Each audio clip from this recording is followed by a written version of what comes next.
Alright guys, it's BO2 how's it going? Welcome back to another Black Ops 2 gameplay commentary using the brand new weapon, the Peacekeeper SMG, also on the brand new map, Grind. I'm playing Domination in this gameplay commentary, guys.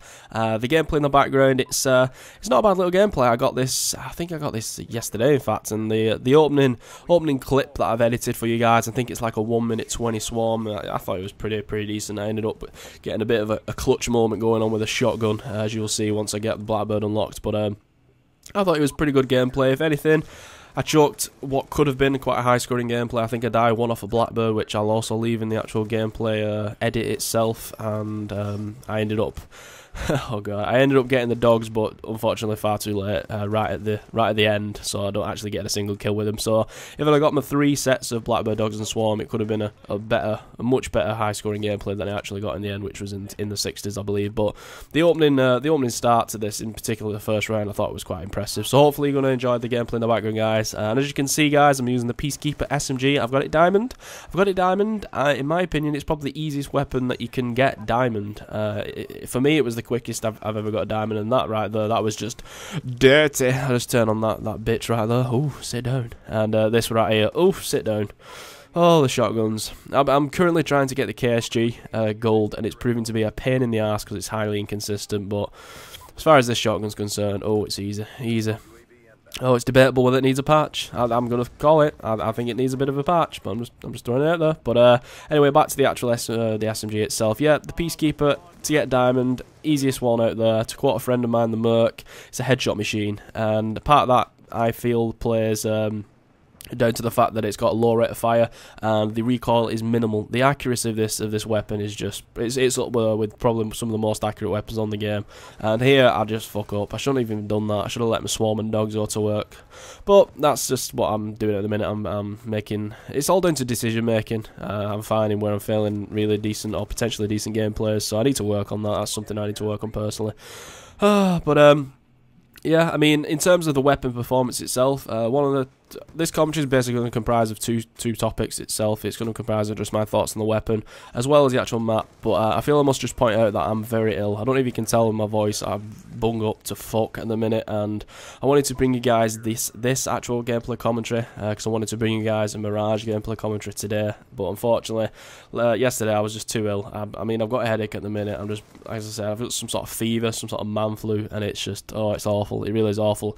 But I didn't want to put it off an extra day because I wanted to sort of capitalise on the fact that the new DLC is out, the new weapon, the new map pack. So this is out, just burning with it, just getting on with it. But yeah, the actual Peacekeeper itself, here's my thoughts on it, guys. In terms of effectiveness, in terms of performance, I like this weapon. I really do like this weapon. I believe I was completely correct with my prediction in a previous commentary of mine on whether I think the weapon would be OP. I don't know if you guys remember, but I was one of the very few commentators out there that was really pushing home this idea that it wouldn't be OP. And in fact, I was one of I don't really know anyone else that brought up a topic very similar, or at least the pushed for the notion that that was a dirty little turn on right there. And this is the bit that coming up here where I just die. It's just fucking stupid, mate. I shouldn't have even gone through with this little pursuit. It's coming up here, but as you see with this headshot coming up, look at that. Look at the accuracy on that. And this is where I should have reloaded. And rather than pop my little head out because he's got a laser sight and hip fire is extremely overpowered on this game. Another topic for another day. But yeah, I mean, in terms of like effectiveness and things like that, I do like the weapon. I'm not gonna lie, I do find it very good to use. And I compared it to the MTAR. I compared it because they basically labelled the weapon as like a hybrid between an assault rifle and SMG, which to my eyes, the first thing that comes to my eyes is well, a carbine. It's an assault rifle carbine, effectively. And here, you'll see a message that I got sent, and if you stay tuned to the end, I think it's quite funny what this guy sends me, so I'll just put that in at the end, stay tuned.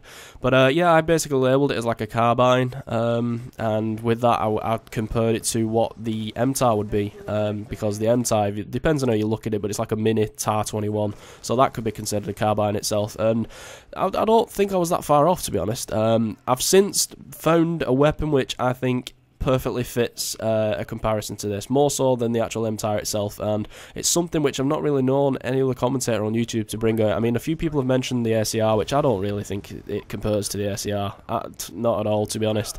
But the weapon that I think it really does compare to, more than just the actual behaviour and somewhat aesthetically, you could argue, is the Enfield. I mean, the Enfield from Black Ops 1. And the reason because of this is the rate of fire in the Enfield was pretty low, as is the rate of fire in this.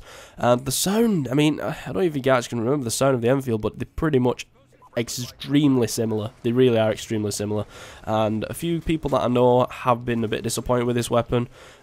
Me personally, I love this weapon. It's in the top 3 of my favourite weapons. I do really well with it because I use its strengths to my advantage. Again, you can't rush around acting as if it's an SMG because essentially speaking, it's really not an SMG. It doesn't have the rate of fire to hold its own in an SMG gun confrontation. But when it comes to those medium range engagements, it's one of, if not the best weapon on the game. Again, you can't punch above your belt when it comes to those assault rifle distances, but in terms of those medium range gun confrontations, it's really good, especially considering the rate of fire, which combined with the accuracy just complements in terms of lack of recoil. It's a very, very balanced weapon in my eyes, and I'm very happy that they've incorporated it into the game. I'm not going to lie, it's a good inclusion in my book. Thumbs up from Ben22595. But yeah, I mean, I think the iron sights. Well, I don't know if this is the case for anyone else, but for me, the iron sights remind me of the what is it now? The L86 LSW from Modern Warfare 3, which was the LMG. And if you sort of think of it as the Enfield, the SA80 or the L86, now it sort of fits into that family of British sort of rifles. To me, it reminds me more of the Enfield than any other weapon, and I'm fully aware that it's like a completely brand new design by Treyarch. It's not an actual rifle. It's more of a something that they've made themselves. But I think if you to compare it to any other rifle, to me, it'd be the Enfield. So I really would appreciate if you let me know what you guys think about that. Again, I've not really heard anyone really bring that comparison up. I know I've heard a few people think of it as like the ACR, but I don't know, I think of it as more like a cross between an MTAR, but more of like an Enfield. So let me know what you guys think about that idea itself. So just to finish the actual commentary off, guys, I'm going to give you a few thoughts about this map grind, which I don't know, do you guys enjoy this map? Do you? Because for me, I think, well, obviously, first things first, aesthetically, it's good, it's nice. I'm not gonna lie, the colour palette is very bright and colourful. It's a nice map to play as opposed to the quintessential sort of dry, boring, dull, depressive colour palette that Treyarch seems to employ, particularly in the Black Ops 1.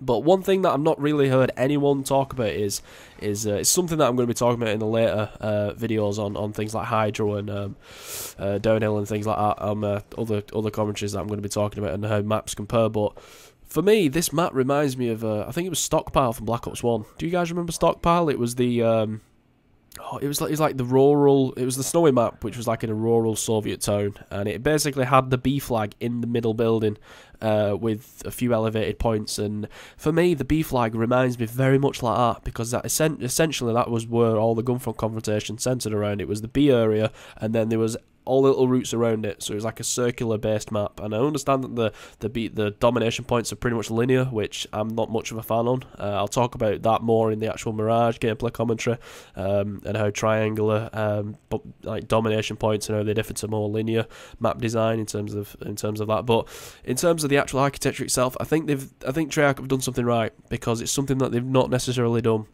I mean, yes, there's a lot of head glitches in this map. Again, there's elevated points overlooking B domination, windows, ledges. That's pretty shit in my eyes. But in terms of the actual map design, the architecture, I don't know if this is intrinsic to the actual skate park and the fact that it's a skate park and how skate parks flow, just generally. But I think that unlike any other Call of Duty Black Ops 2 map, in the like sort of standard core maps, there's flanking routes, and that's a very good thing. The fact that they've got flanking routes, because they're not necessarily three sets of linear routes to take, whether it be in left, middle, and right.